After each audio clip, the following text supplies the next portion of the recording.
দিনটা ছিল মনসা পুজোর পরের দিন। আমাদের বাঙালিরা যতজন আসে তারা তো আশা করেই জানবে, অনেকের বাড়িতেই হয় মনসা পুজো। তো অনেকের বাড়িতে অনুষ্ঠান হয়, অনুষ্ঠান বলতে পাঠারা দেয়। তো আমাদের বাড়িতেও সেরকম দেওয়া হয়েছিল। তো সকাল থেকেই উঠে সবজি আরে কাটা হয়েছে। এই যে মামিও চলে এসেছিলো, সবজি আরে কাটা হলো। তারপর এই পুজো টুজো করে নিলাম আমি। আমিও একটু সবার সাথে রান্না বান্না করে দিলাম। মানে রান্না তো করিনি, আমি শুধু ওই হাতাটাই নড়িয়েছি। তো যাই হোক, ওটাই একটা আনন্দ, সবাই মিলে একসাথে করা।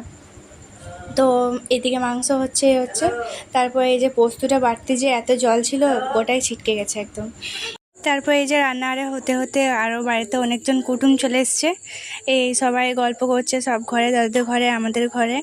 তারপর সবার শেষে খাওয়া দাওয়া করে নিয়ে আর ভিডিওটা অনেক দিন ধরে ভাবছি পোস্ট করব, পোস্টটা আর করাই হচ্ছে না। তো আজকে করে দিলাম, ফাঁকা ছিলাম তাই। তো তোমাদের ভিডিওটা ভালো